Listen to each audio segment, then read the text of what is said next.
ओम शांति। बाबा के महावाक्य सुनते हैं। बाबा ने टॉपिक दिया है,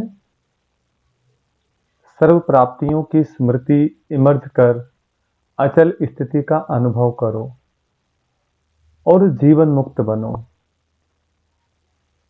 सर्व प्राप्तियों की स्मृति इमर्ज कर अचल स्थिति का अनुभव करो और जीवन मुक्त बनो।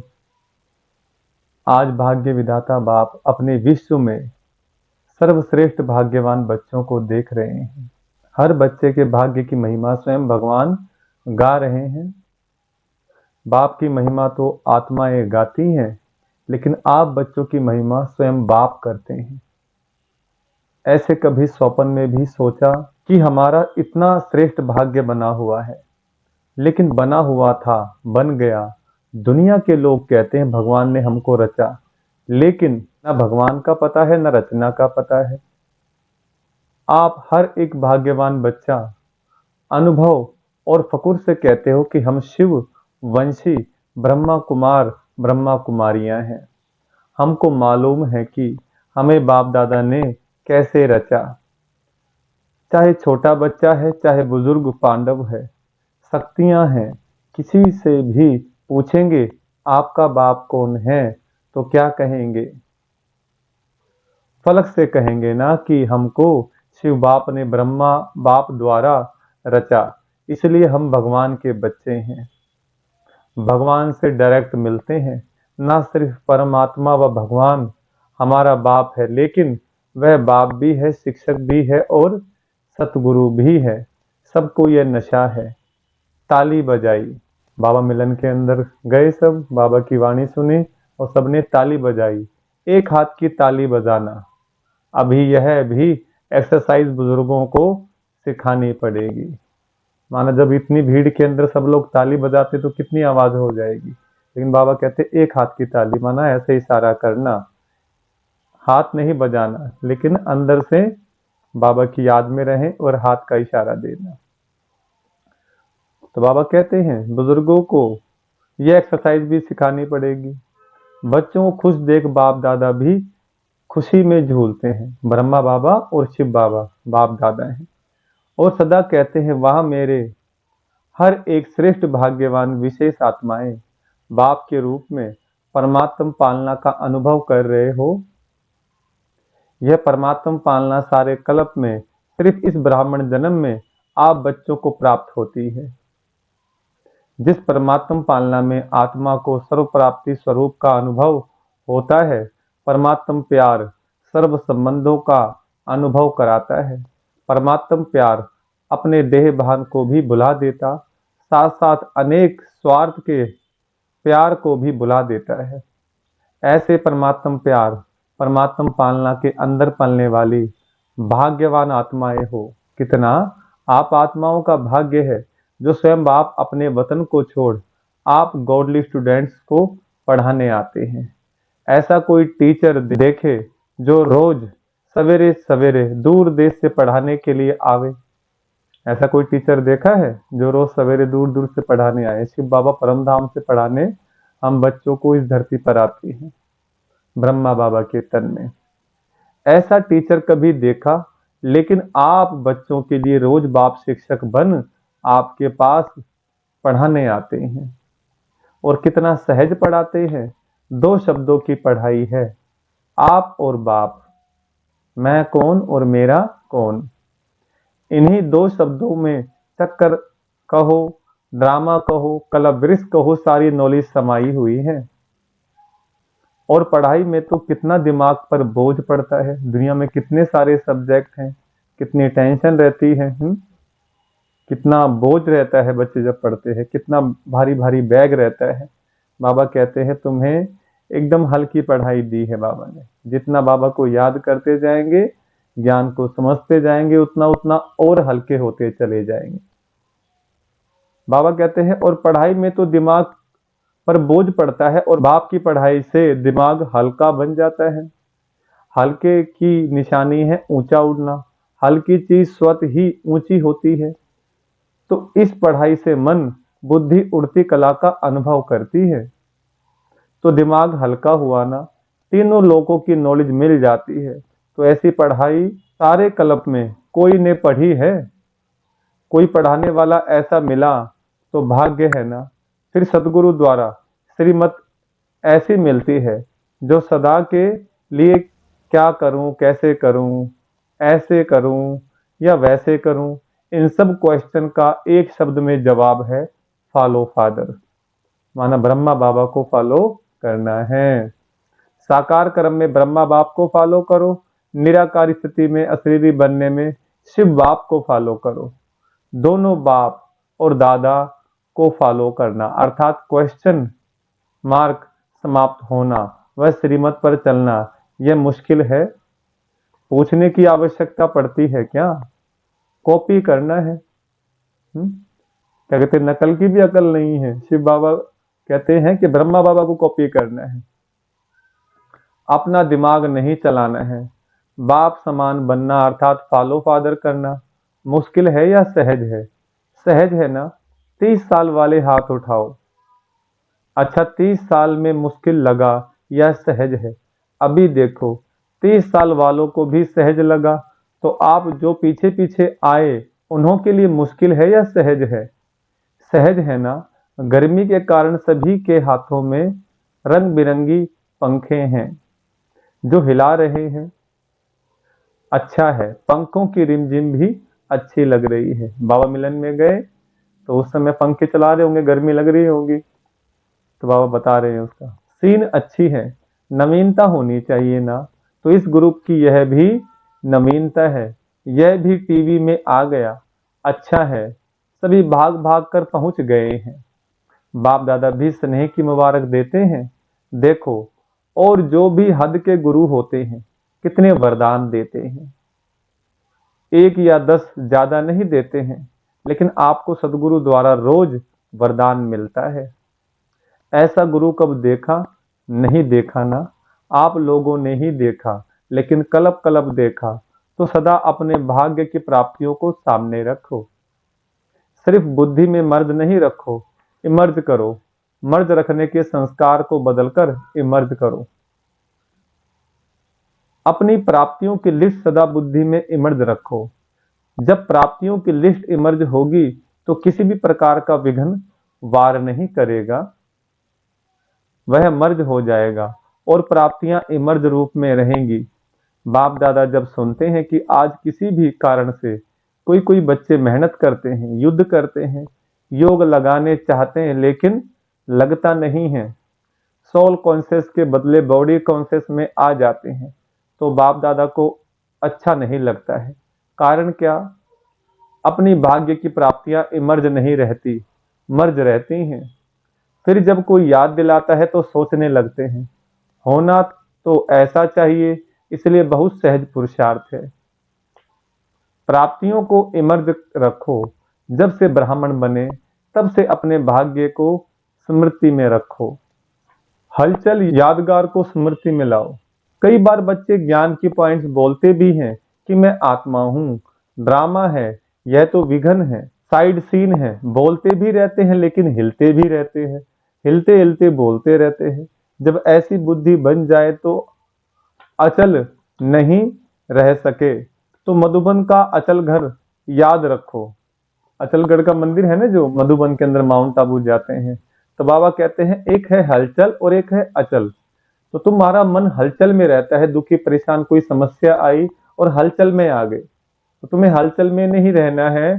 तुम्हें अपना अचलगढ़ का मंदिर याद रखना है कि तुम देवी देवता बने थे। तुम्हारे मन में हलचल होगी तो फिर काहे बात के देवी देवता। तो बाबा कहते हैं तुम्हारा यादगार है अचलगढ़। माना अचल माना हलचल नहीं, जहां पर वो अचल है। तो ऐसी अपनी स्थिति अचलगढ़ के मंदिर के देवी देवताओं जैसी बनानी है। यह तो स्थूल चीज है ना, सूक्ष्म तो नहीं है, आंखों से देखने की चीज है। मेरा यादगार अचल घर है, हलचल घर नहीं है। क्योंकि बाप दादा इस वर्ष को सर्व बच्चों के प्रति मुक्ति वर्ष मनाना चाहते हैं। ऐसा नहीं हो हाथ बजा दी तो ठीक है, ऐसा नहीं हो हाथ उठवाएं तो कोई का उठे, कोई का नहीं उठे, नहीं। सभी खुशी खुशी से हाथ की ताली बजावें। सभी बजाने लगे। चलो अभी बजा दी तो ठीक है, लेकिन ऐसे ही बाप दादा इस वर्ष के समाप्ति में इतनी जोर से ताली बजाते देखें। अभी तो हाथ की ताली बजा के तो खुश कर दिया, लेकिन बाप दादा नए वर्ष में जो अपना 18 जनवरी विशेष ब्रह्मा बाप के शरीर से मुक्त होने का दिन है, तो 18 जनवरी में बाप दादा फिर हाथ उठवाएगा कि मुक्ति वर्ष मनाया या सिर्फ सोचा। मनाना है, मनाना है, सोचते तो नहीं रह गए, स्वरूप में लाया वह सोचते सोचते लास्ट में भी सोचते रहेंगे। यह रिजल्ट बाप दादा देखने चाहते हैं, दिखाएंगे। अच्छा, याद रहेगा ना, प्राप्तियों को सामने रखो, बाप की याद के साथ बाप ने जो दिया वह भी इमर्ज करो। क्या बनाया और क्या मिला। बाप दादा इस वर्ष के बाद हर बच्चे को जीवन मुक्त स्थिति में देखेंगे। भविष्य में जीवन मुक्त होंगे, लेकिन संस्कार जीवन मुक्त के अभी से ही इमर्ज करने हैं। और निरंतर कर्मयोगी, निरंतर सहज योगी, निरंतर मुक्त आत्मा के संस्कार अभी से अनुभव में लाओ। क्यों? बाप दादा ने पहले भी इशारा दिया है कि समय का परिवर्तन आप विश्व परिवर्तक आत्माओं के लिए इंतजार कर रहा है। क्या कर रहे हैं बाबा? समय का परिवर्तन आप विश्व परिवर्तक आत्माओं के लिए इंतजार कर रहा है। प्रकृति आप प्रकृतिपति आत्माओं का विजय का हार लेके आह्वान कर रही है। ये प्रकृति के 5 तत्व हमारा इंतजार कर रहे हैं, आह्वान कर रहे हैं, कब आएंगे हमारे मालिक। समय विजय का घंटा बजाने के लिए आप भविष्य राज्य अधिकारी आत्माओं को देख रहे हैं कि कब घंटा बजाएं। भक्त आत्माएं वह दिन सदा याद कर रही हैं कि कब हमारे पूज्य देव आत्माएं हमारे ऊपर प्रसन्न हो, हमें मुक्ति का वरदान देंगी। दुखी आत्माएं पुकार रही हैं कि कब दुख हरता सुख करता आत्माएं प्रत्यक्ष होंगी। इसलिए यह सब आपके लिए इंतजार व आह्वान कर रहे हैं। इसलिए है रहमदिल विश्व कल्याणकारी आत्माएं, अभी इन्हों के इंतजार को समाप्त करो। आपके लिए सब रुके हैं, आज सब मुक्त हो जाओ तो सर्व आत्माएं प्रकृति भक्त मुक्त हो जाएं। देखो बाबा किस प्रकार से हम बच्चों को बल दे रहे हैं, हमें याद दिला रहे हैं कि कैसे हम देवी देवता बने थे और कैसे हमने भक्तों का उद्धार किया था। अब दोबारा से हमें अपनी देवी शक्तियों को पहचान करके सबका उद्धार करना है।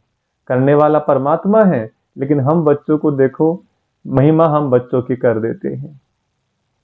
कि परमात्मा निराकार है, वो गुप्त रहते हैं, हम बच्चे साकार में हैं, इसलिए देवी देवताओं की मूर्तियां बनाई जाती है। तो मुक्त बनो, मुक्ति का दान देने वाले मास्टर दाता बनो। अभी विश्व परिवर्तन की जिम्मेवारी के ताजधारी आत्माएं बनो। जिम्मेवार होना, बाप के साथ मददगार हो। क्या आपको रहम नहीं आता? दिल में दुख के विलाप महसूस नहीं होते? हे विश्व परिवर्तक आत्माएं, अभी अपनी जिम्मेवारी की ताजपोशी मनाओ। बाप दादा ने पहले भी कहा, सो हिमालय जितने बड़े से बड़े विघ्न भी आ जाएं तो भी हटेंगे नहीं, हार नहीं खाएंगे, ताजपोशी मुक्ति वर्ष अवश्य मनाएंगे। बाप दादा रोज चार्ट देखेगा, ऐसे नहीं यहां से जाओ तो ट्रेन में ही कहो पता नहीं क्या हो गया, घर में गए तो बगुले और हंस की लड़ाई लग गई। ऐसे नहीं कहना, यह हो गया, यह हो गया, यह नहीं सुनेंगे। आपके पत्र वेस्ट पेपर बॉक्स में डालेंगे, सुनेंगे नहीं। दृढ़ संकल्प करो, होना ही है। जहां दृढ़ता है वहां सफलता नहीं हो असंभव है। तो सभी दृढ़ संकल्प वाले हैं ना? टीचर्स हाथ उठाओ। टीचर्स बहुत हैं, सारे सेंटर्स खाली करके आए हैं क्या? देखो एक खुशखबरी सुनाते हैं।